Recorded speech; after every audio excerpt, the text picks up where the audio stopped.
Thank you for joining Gwinnett County Public Library for our Speech and Language Developmental Milestones series. Meredith Rose, MS, CCSLP, is a pediatric speech language pathologist and owner of Home Tele SLP, which was founded in June of 2020. She was inspired to become a speech language pathologist over 20 years ago following her youngest brother's diagnosis with an autism spectrum disorder. She strives to improve her clients' communication skills through the implementation of fun yet functional therapy activities that are culturally responsive in their school or home environment via teletherapy. Please welcome Meredith Rose. In today's program, which is titled Speech and Language Developmental Milestones, What to Expect and When to Expect It for Children ages 3 to 4.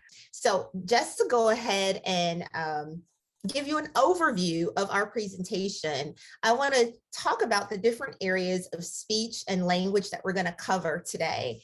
And for the most part, each of these will be covered with the exception of feeding developmental milestones. And the reason that those will not be covered is that the presentation for today is for children, again, between the ages of 3 and 4, and the feeding milestones typically are achieved by the age of 3. Similarly, when it comes to speech sound acquisition milestones, those are typically achieved by the age of 12. So we will not be covering those two areas in detail today. So let's talk about the differences between speech and language. Often people hear speech and they think, well, isn't that the same thing? It's all communication. But there is a difference when we use these two terms in the field of speech language pathology. So when we say speech and when we say language, we're talking about two different umbrella terms. Speech can incorporate or encompass things such as the quality of a person's voice, the speech sounds that they produce and how they produce those sounds. And it can also be a term used to describe how fluent a person is while speaking. So imagine if someone is stuttering, that involves their speech production. On the other side, we have language. And language entails understanding, talking, using our words, both verbally and non-verbally, such as body language, as well as reading and writing. So those are two big differences. So just to kind of summarize what speech is, think of it as how we say sounds and words. And for example, someone who may have a speech disorder, they may not say sounds clearly, they may have a hoarse or a raspy voice, or they may repeat sounds or pause when speaking, called either stuttering, or depending on if they have a really fast rate of speech while they're also doing some of those stuttering patterns, that's called cluttering. And back to language, just to summarize that, those words that we're using when we're sharing ideas and getting what we want, that is language. And someone who may have a language disorder may have difficulty in understanding information and expressing information and reading, and may also have difficulty in writing. So language and literacy and early literacy skills, reading skills, writing skills, language and literacy is connected. And before we move on, I wanted to touch on the importance of hearing screenings. So at this age for 3 and 4, and really between the ages of 0 to 5, birth to 5, children are being screened for their hearing. From the day a baby is born, they're screened in the hospital. Every year when a child has their annual checkup, there are certain things that your pediatrician is asking you about. And at some point, your child is also having vision and hearing screenings. And hearing screenings during childhood are vital for early identification and management of hearing loss. So if a child does have hearing loss, being able to intervene early is key, as hearing impacts speech. So if a child cannot hear all of the sounds that are in our sound system, then they can't produce those sounds that they cannot hear. So just remember, it's always very important if you start to suspect that your child is not like hearing certain things well, or maybe they just kind of seem to not be very attentive when you're speaking to them when they're really young. Like it doesn't seem like they even know you're talking. Always, always, always refer to your pediatrician and request a hearing screening. So moving on, as I mentioned earlier in the presentation, there are two areas that we're not going to focus highly on. One of them is feeding, as this is an area of speech or a developmental area that is typically achieved prior to the ages of 3 and 4. But I did want to show the last milestones that a child should be achieving between the ages of 2 to 3. So that would include like being able to eat a variety of textures, things that are thick, things that are crunchy, being able to self-feed, holding utensils, holding a cup, being able to swallow without spillage, food coming out of the mouth or liquid coming out of the mouth. And being able to maintain a stable jaw action when chewing. So more of an up and down action versus a cross up and down action.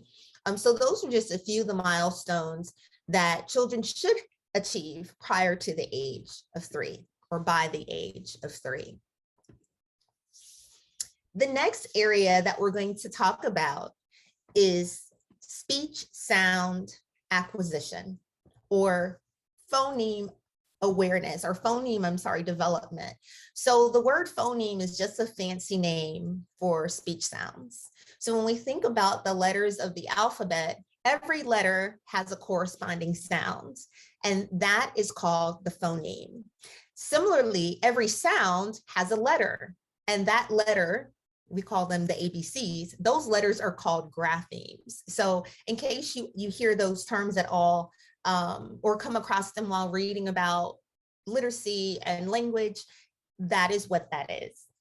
So this chart illustrates the age of speech sound acquisition. And as you can see, there is quite a bit of variability in how early or late each sound is acquired.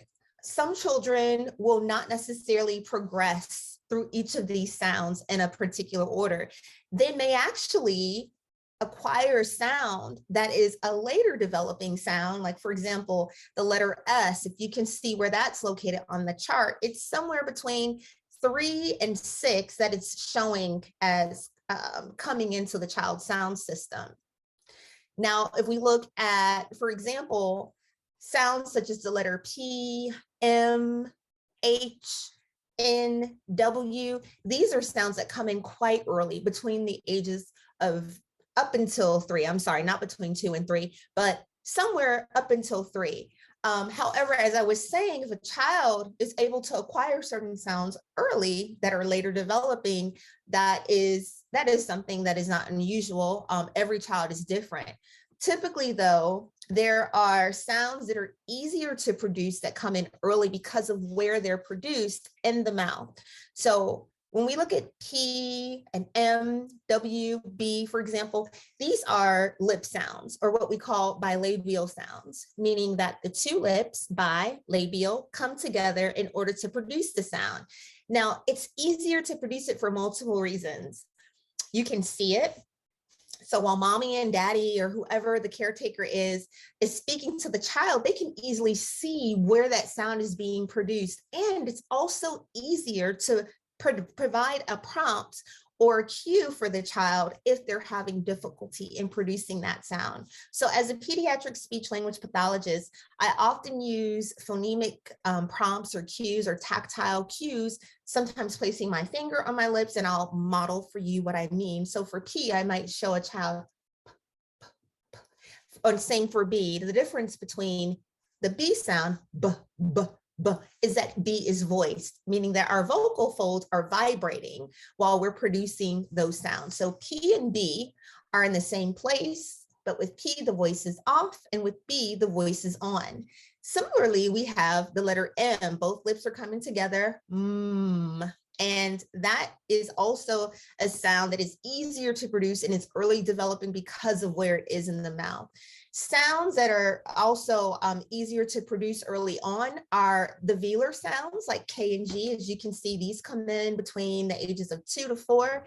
And these are called back sounds. So imagine when a child is laying on their back, their tongue is going to naturally fall to the back of the throat, which makes it easier for that sound to be produced. G. And again, those two sounds are in the same place, but K is not voiced or voiceless, and G is voiced, or we say that it's, it's a voice sound. Then we have letters T and D, and these are also coming in around that age range, between 2 and 4, with T somewhere between 2 and 6. It all varies. But those are alveolar sounds, sounds where your tongue is coming up behind your top teeth area. And there's like a little bump that the tongue hits called the alveolar ridge, or I say the bumpy spot to little kids. And those two sounds again, are produced in the same place, but T is voiceless and D is voiced.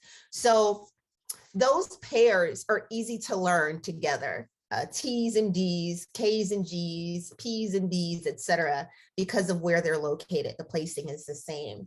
And as you can see, as a child gets older, there are certain sounds that are a little bit more difficult for them to produce at an early age, just due to their oral structure, how they're becoming more aware of their articulators, their tongue, their teeth, their jaw, and their lips. As they're getting older, they're able to better control their muscle movement to produce more difficult sounds, such as R, such as L.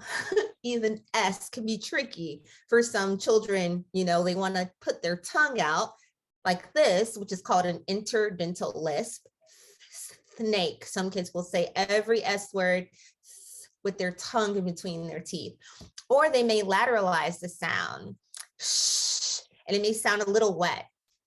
So these are difficulties that children will normally have as they're developing their sound system. So when they're younger than the age of 4, 5, 6, it's not uncommon for them to be having difficulty with the sounds R, L, and S, because they're still coming in. Now, if they're 7 and 8 and they're still struggling with those sounds later, then that's when we, definitely want to look at intervening and providing speech intervention, speech therapy for that child.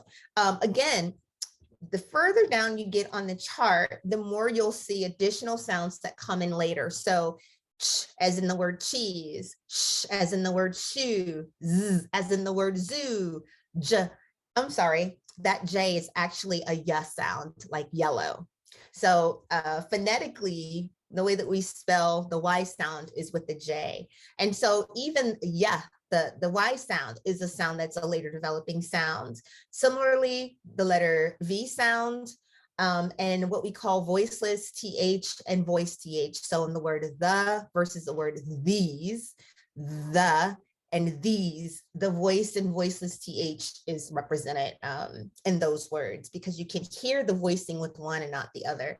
And then we have ZH. So that is also a later developing sound that is more tricky to produce. So just keep in mind that the sounds that we talked about earlier are the ones that are easiest for children to produce. And the ones towards the bottom of the chart, it's naturally more difficult for them to produce. The next thing we're going to talk about are phonological patterns. And what typically will happen is there may be certain processes that children use, and processes are basically speech sound errors that are being produced, and they disappear by a certain age. So it's normal or developmentally appropriate or normal for a child to do certain things in terms of their speech that is incorrect, but we know they're going to outgrow it, so there's not cause for alarm. An example would be this first one, the process of unstressed syllable deletion. So a description of what that means, it means that the child is leaving off the weak syllable in the word. So I'm sure many of you have heard a child attempt to say the word banana. And sometimes it sounds more like nana. They shorten it and they drop off that weak syllable, the ba just drops. As you look down this list, you'll see additional processes that are very typical for a child to have under the age of 3. Final consonant deletion, a description of what that is. That means that you're omitting or dropping off that final consonant. So anything that's not a vowel is a consonant. Let's think about 3-letter words like cat or dog. Cat may sound or will sound like ka, and dog would sound like da, because the final consonant is being dropped off. And as you can imagine, if someone does not understand the child's sound system and they don't know which sounds they drop off or which sounds they add or which sounds they distort, it's really hard to understand what they're saying. However, a very familiar listener like mom or dad, or even a sibling, or even the teacher in the classroom who's with that child daily, will have a better idea of how to decode their sound system. They'll know, oh, they said cab, but they really meant cat. Okay, that was the word cat that was spoken. And so I'll talk about another one here. Let's talk about consonant assimilation. So what happens there is a speech sound, as we talked about earlier, it's called a phoneme.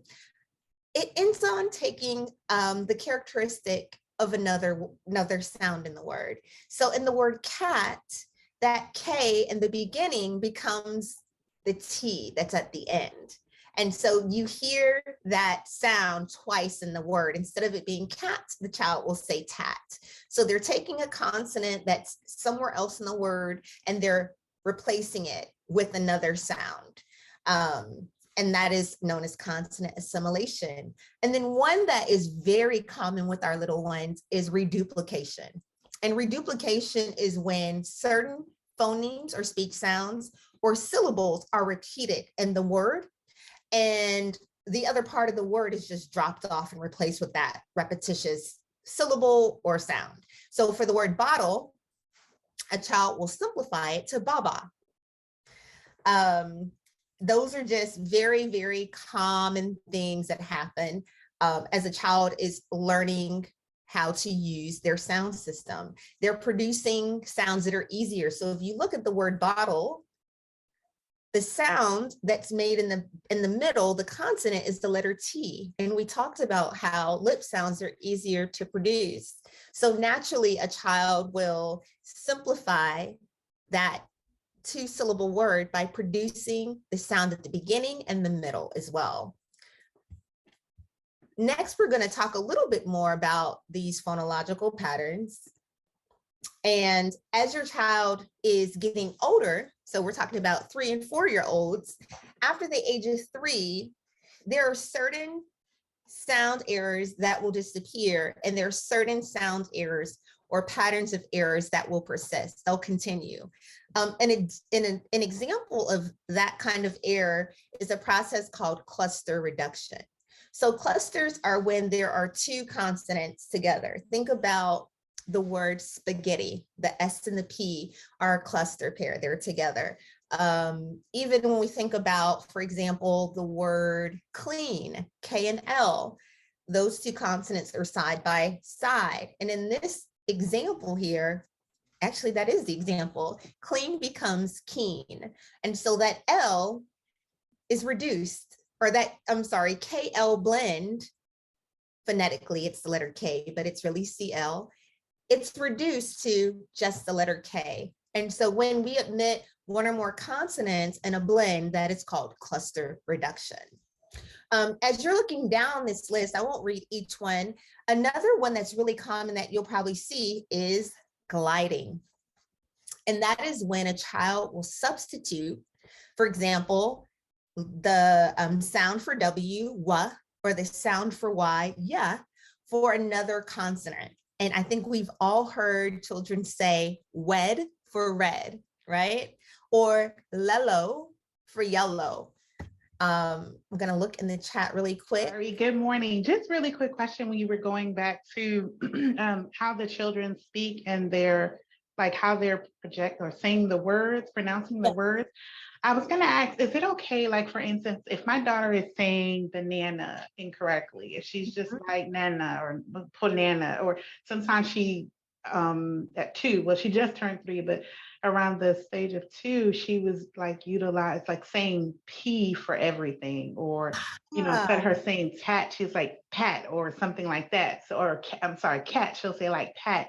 And so is it okay, like if I keep repeating over and over, like banana, banana, banana, and she's looking at me and she'll try to say it, but if she doesn't successfully do it, is that okay? Or is that something they grow out of, or they eventually say after a while? So I would say she's 3 now, correct?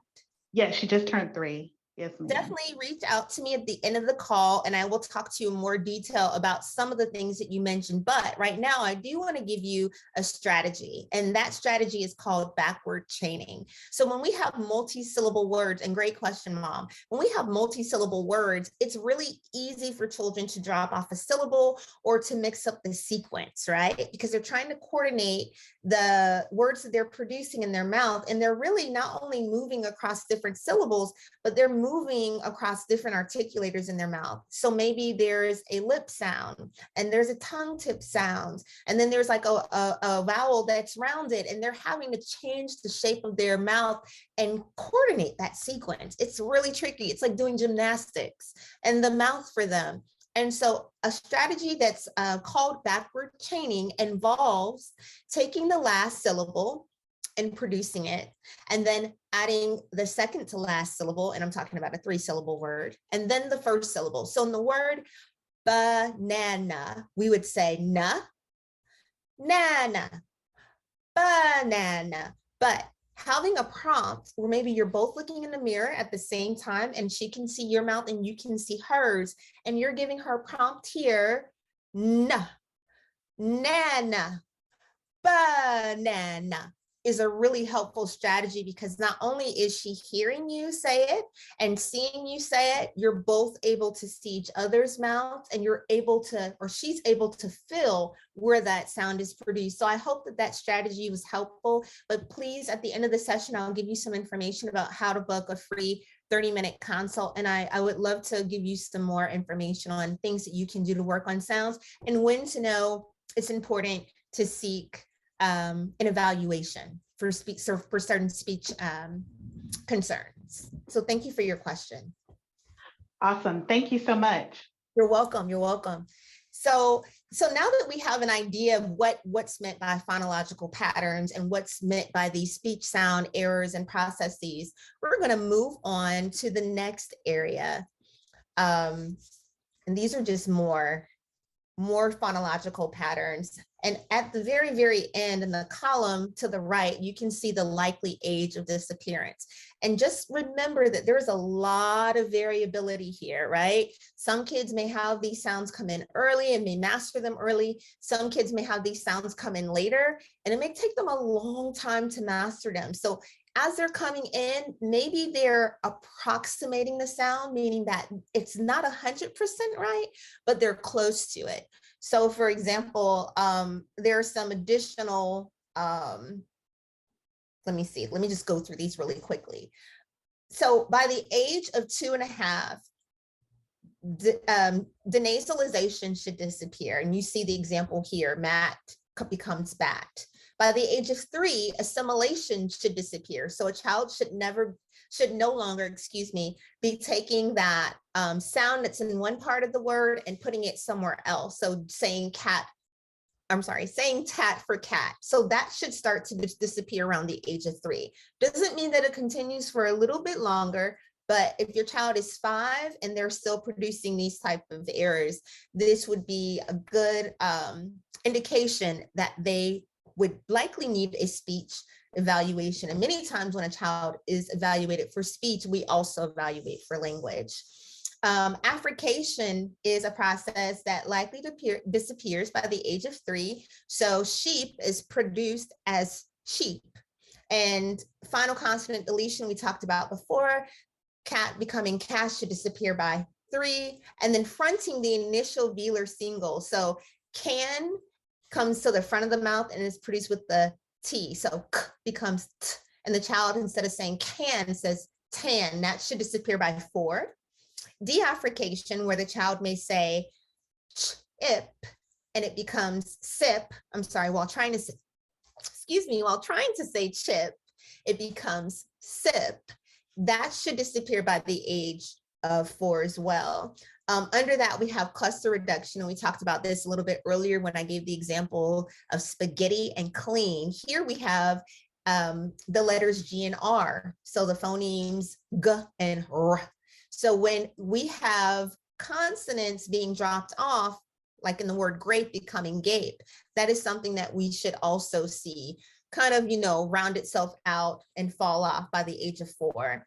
The last one is depalatalization of final singles. And that is when we have, for example, the ch sound or the sh sound like in shoe or chip. And that is no longer being shortened to a non-palatal sound. So for example, a child who is still acquiring that process, instead of saying dish, they'll say dit.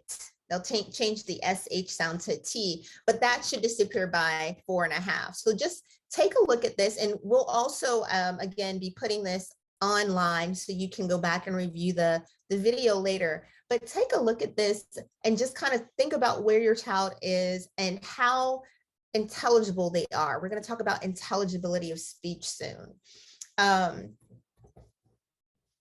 And these are just more, and I won't go through each of these because these are later developing, 5, 6, 7, and 8. But when we talk about intelligibility, one thing that I want for you to remember is that when a child produces speech sound errors consisting of, and those errors are substitutions, meaning they're replacing the sound with another sound, omissions, meaning they're dropping off or deleting the sound. They're leaving it off. Deletions and additions. When a child produces substitution, omissions, deletions, or additions, the intelligibility of their speech will decrease as the length of their utterances increase. So think about it. When a child is learning how to speak, they learn first how to produce sounds, right? And they're babbling and they learn how to produce syllables. So maybe it's a vowel sound, ooh, and then they start to put bilabials together and ma, ma, ma, ma, ma, ma, ma, da, da, da, da, da, da, da. And then those syllables become words and they build, right? We have building blocks. So words become phrases, and then phrases become sentences, and sentences later lead to a child learning how to have conversational speech, where they can hold on that whole interchange of going back and forth and communication with someone.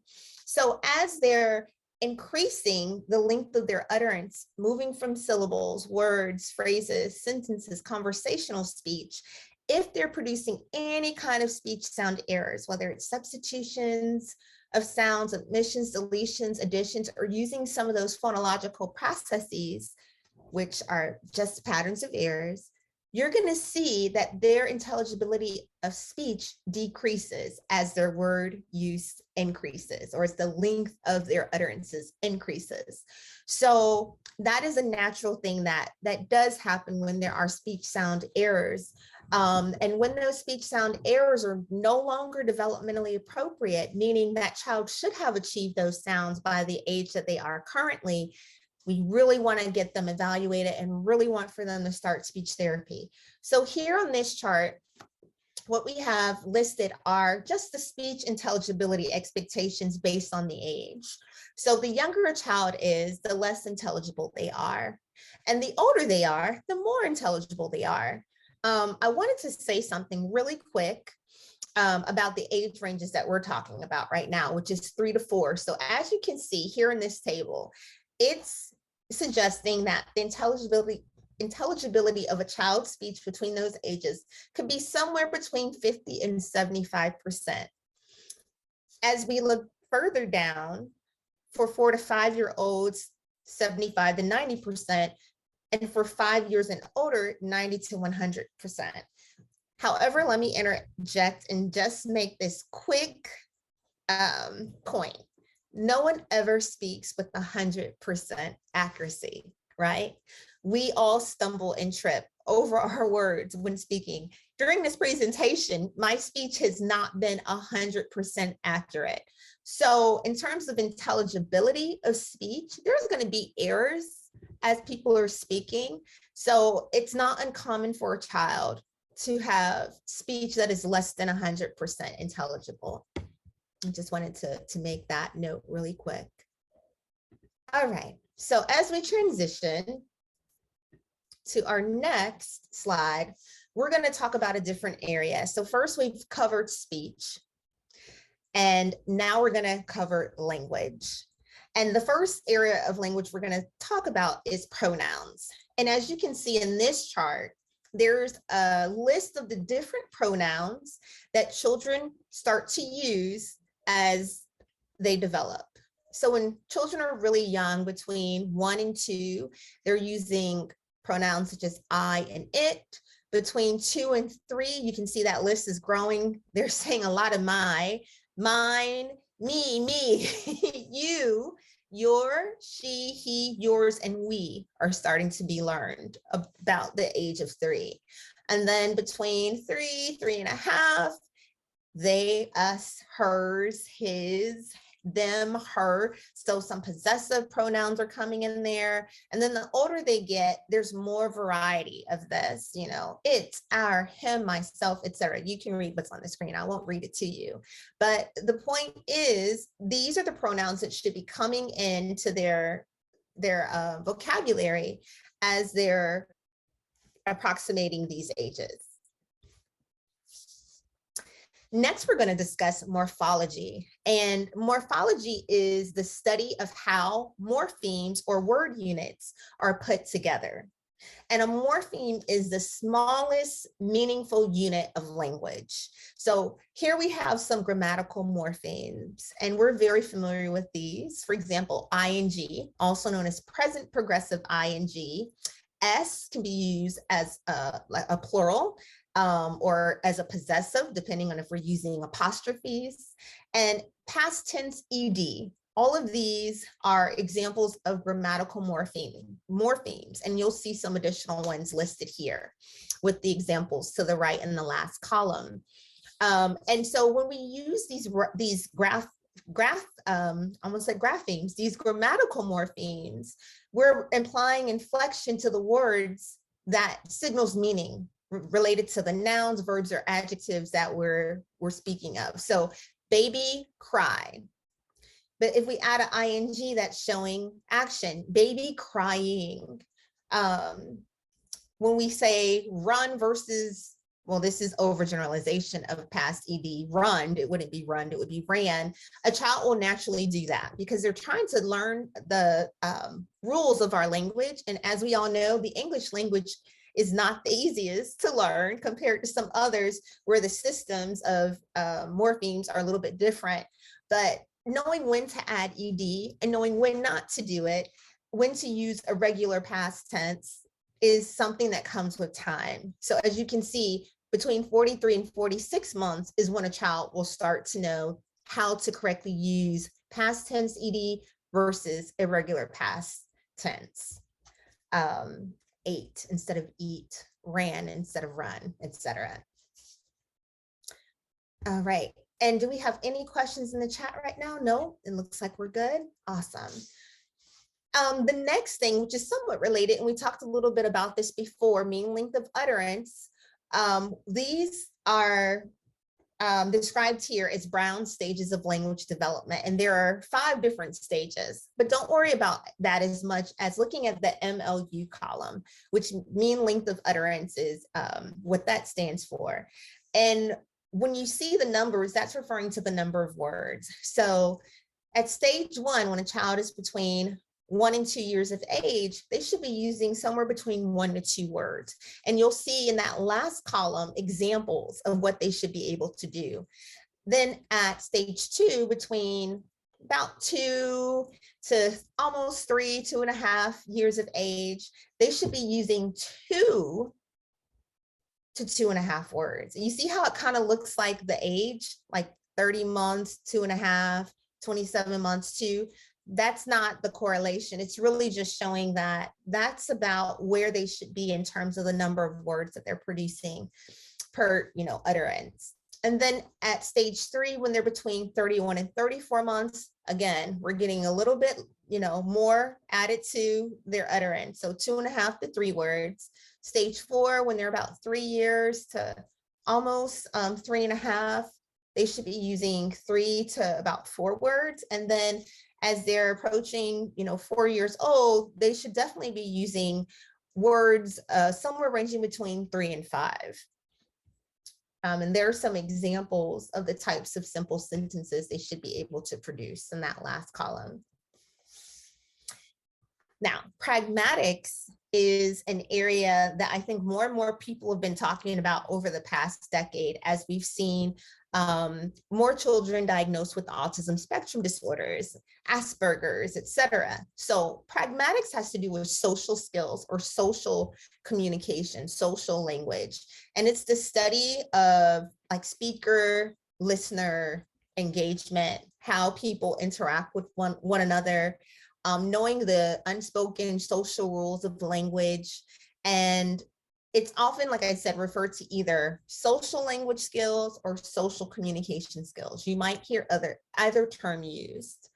And so between the ages of 3 and 4, your child should be achieving some of these milestones. Being able to follow 2-step directions without cues, which means like you're not pointing and saying, put that in your bag. They're able to follow the direction without any visual. Taking turns and playing cooperatively with others. Now, let's be honest, at 3 and 4, I don't think we were all taking turns and playing cooperatively, but this is an emerging skill. Being able to relate how they're feeling, I'm sad, I'm happy, talking about different things that they've experienced during their day with prompting, I think is another one for sure. Talking to themselves and scripting, maybe as they're playing with dolls or other toys, cars, maybe they're giving characters things to say. And so dramatic play is really, really good for this age. And then being able, again, just to express their ideas, express their feelings. These are some of those milestones that you should see emerging when a child is between 3 and 4 years of age. Now we're going to talk about one of my favorite areas that's tied to language, which is literacy. And I'm going to put a small plug in really quick in case you all are not familiar. Home Tele SLP provides another program during the school year, and that one is called Reading is Fundamental. And we are definitely picking that one up starting in the month of September. So from September to April, we'll be having those events. And what that really entails is targeting speech and language skills during reading. So learning how to build your child's speech and language and emergent literacy skills during shared book reading, or what we call joint book reading. So maybe reading together with your child at bedtime or on the couch or wherever you may be. Learning how to incorporate these important speech and language skills during reading is what that program is all about. And a free book is provided to the first 5 to 10 guests that arrive who've registered for the event. So I invite you to participate in that starting September of this year. So back to literacy. Between the ages of 3 and 4, these are the milestones that we start to see emerge. Children are starting to pay attention to the text. Maybe they're sounding out the letters that they see. Especially if they see a letter that is a familiar letter, maybe it's the same letter in the beginning of their name. So a child whose name is Fox. Oh, look, F, just like Fox. That's my name. That's my letter, F. And this word is first. Recognizing logos and other environmental print is another thing that they should be able to do. So think about all the symbols in our environment, like McDonald's, the golden arch. You're driving down the road and they see the big golden arch and it's, Mom, can we go to McDonald's? Or for me, it's C. It's the Chick-fil-A sign, to be honest. They see the big C and they know that's Chick-fil-A. Also participating in rhyming games. Oh my goodness, I love using card time to work on literacy skills. So when I was a kid going on vacation, my mom and dad, we'd always play a game of I Spy with my little eye. So doing things like I Spy, talking about characters in a book. And I didn't give you more context. So like I Spy something that rhymes with bat. It's a cat. I spy something that rhymes with now, and you look out the window and it's a cow, because there are lots of cows in Florida when we were driving up to Disney World. So using I Spy in that way, not as simple as I spy something red that's big, but also using it for rhyming. So another milestone is when a child likes to read stories to his or herself, even if they don't know what the words are, they may be scripting a story based on the pictures that they see on each page. And also producing some letter-like forms and scribbles. So don't forget that writing is tied to literacy. So drawing a picture of themselves with, 2 eyes, a nose, and a mouth, and some hair, that is an emergent literacy skill as well. So our next area that we're going to talk about when it comes to speech and language developmental milestones is phonological awareness skills. And this ties into literacy as well. You'll see on the left the name of the skill with the definition in the middle and an activity that you can do to target that skill. So let's talk about the first one, syllable segmentation. What this involves is counting the number of syllables in a word. So earlier we talked about the multi-syllable word banana. So with that, what I like to do many times is have some type of object that a child can use to touch and figure out the number of syllables. So maybe you have blocks, right? Get the blocks out and have your child tap out the syllables. So maybe it's a 3-letter word, but you put 4 blocks out. And every time they say the syllable, they touch a block. Banana. How many syllables were in there? How many blocks did you touch? Banana. Oh, look, ba, 1, na, 2, na, 3. Oh, that word has 3 syllables. Same thing with, 2-syllable words, 4-syllable words. Let's go down to rhyming. Give an example of, actually, we'll go back to syllable blending in a second, but with rhyming, you might ask your child which word rhymes with mat. Is it star or hat? Now, one thing about these type of activities, I feel like as much as you can involve objects or pictures, the better. So if you actually have rhyming flashcards, being able to show your child the picture and giving them that connection of what it is that you're saying, it may make it a little bit easier for them. And then also, kind of stretching the word. Mat, hat. Or do these 2 words rhyme? Mat, star. Mat, star, or mat, hat. And doing different things like that may help your child, in addition to having a visual to differentiate what they're hearing. The second one that I skipped, syllable blending, I wanted to talk about how you can work on that one. If you have syllable blending cards, I was thinking of when I was a child and we would watch Sesame Street, and the monsters would have a compound word that was separated out, and they would slowly bring the 2 objects or the 2 words together so that you could figure out what the word was. So this is kind of similar. So cow and boy, cow, boy, cow, boy. What word is that? Cowboy. Good. So you just kind of put 2 words together. Hot, dog. You get the idea. And that is what syllable blending is. Okay, I'm going to go ahead and move forward. I'm sure you guys have been reading away. So we have a few more phonological skill examples listed here. And I'm just going to pick 1 or 2 from this one. So the one that we have on the second row is sound blending. And that means you're blending the sounds into a word after they are given separately. So it's kind of similar to what we just did before. but asking what word do you hear when I say b, ah, t, and, you know, putting it together, which is probably what was done on Sesame Street. It wasn't the words, it was actually the sounds. I'm showing my age, b, ah, t, and pushing those sounds closer together as you're saying them to see if the child can tell you what that word is. Let's do one more on here. So sound grapheme matching, the last row. That is when you're identifying the grapheme. Remember, graphemes are letters associated with individual sounds. If you have alphabet letter blocks or alphabet letter magnets on your fridge, pull those babies out this summer. Put them on the fridge, keep those blocks out on the table during snack time. I don't know, maybe you don't let your child work while they're eating, but intersperse this in their day. Have some activities where you play little games, and maybe from a field of 3, no more than 3 objects or 3 pictures, if you have picture cards of letters, 3 to 4, depending on your child's level. No fewer than 3, no more than maybe 4, depending on your child's level.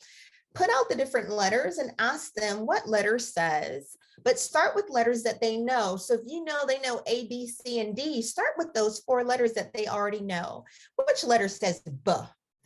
And have them see if they can find it. The tricky thing is if you put letters that look the same or like that are mirror images of each other, like B and D, probably not the best letter to add in there. So maybe add A, B, C, and O, right? Maybe O looks like A, so maybe not that one, but you get my drift. You want to just make sure that when you're placing letters in an array or in a field for a child to choose from, that they're able to differentiate between the letters and there aren't letters that look similar to them.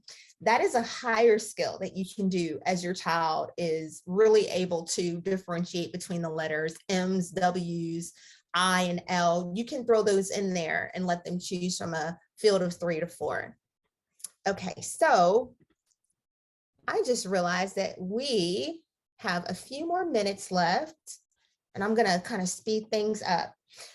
The next area that we're going to talk about is concepts. And this is so much fun in pre-K. In pre-K, children are learning about colors and shapes and sizes.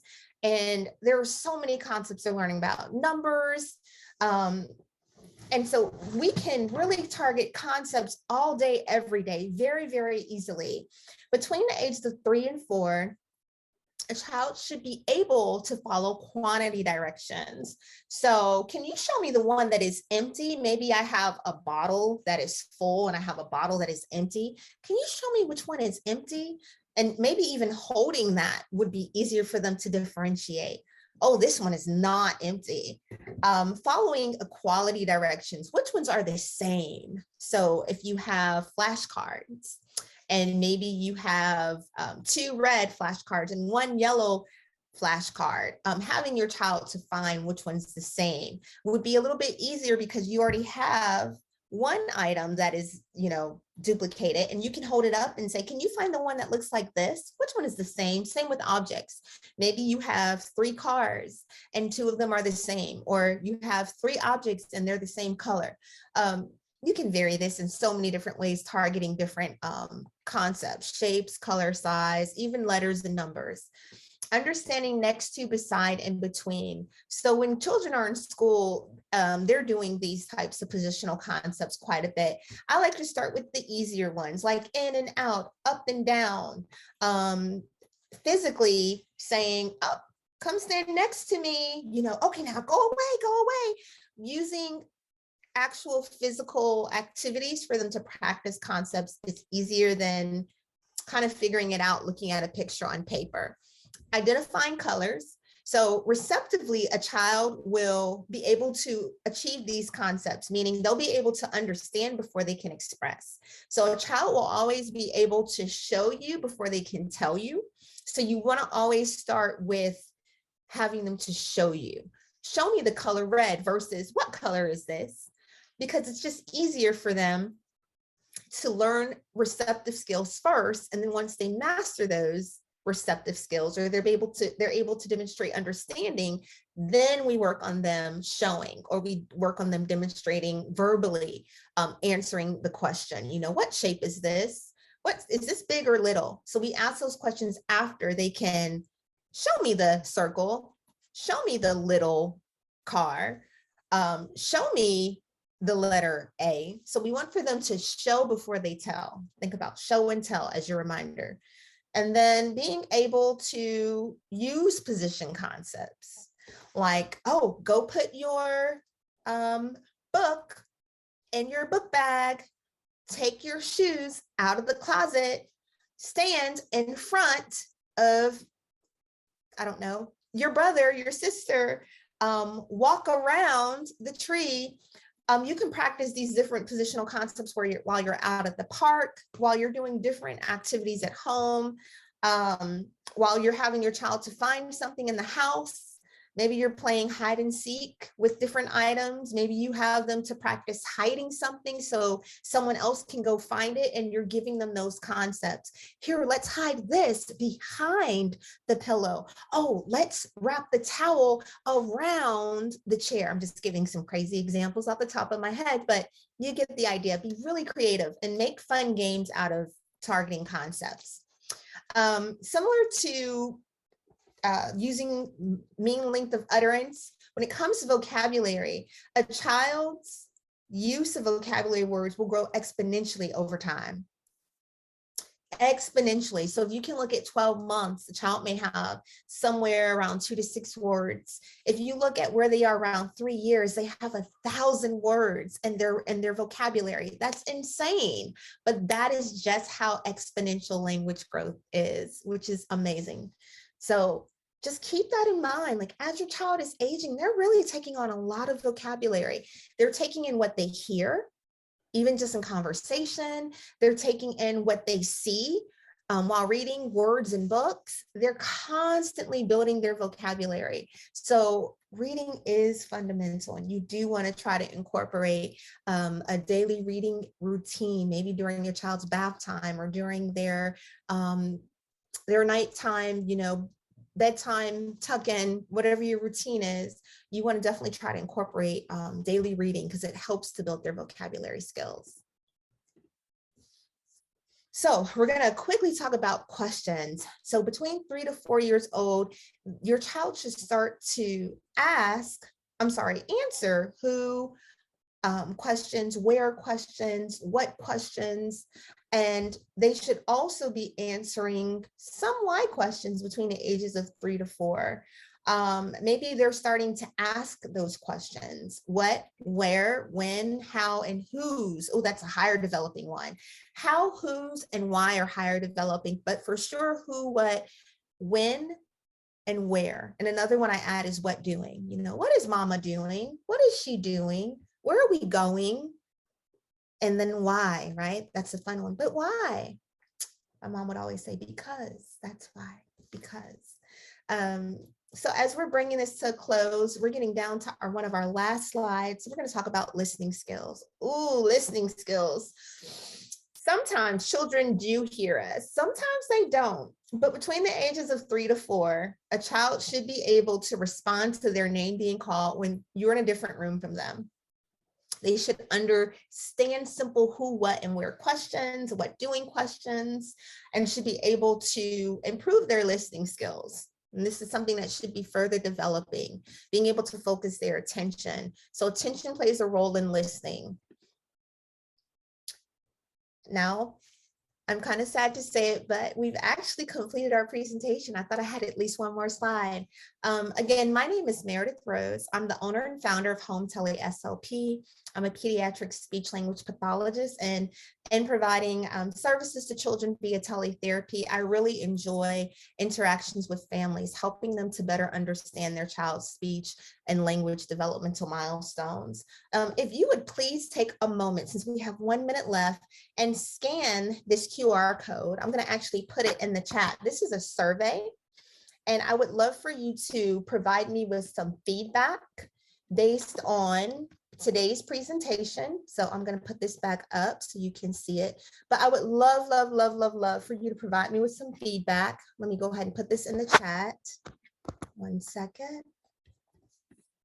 This will literally take less than a minute of your time, probably about 60 seconds, if that. maybe 45 seconds. But this is just basically giving me an opportunity to know what you learned today, what kind of programs you would like to see in the future. I have one on there about like how to use toys and games to improve your child's speech and language skills. And also, if you had additional questions and you want to reach out to me separately, you can find me on my website, hometeleslp.com. And from there, you can set up a free consultation. You can follow me on social media, on Facebook, Instagram, LinkedIn. Thank you again for your time. I'm just so happy to see so many people have joined since the beginning of our call. And Amy, thank you for helping to host today's event.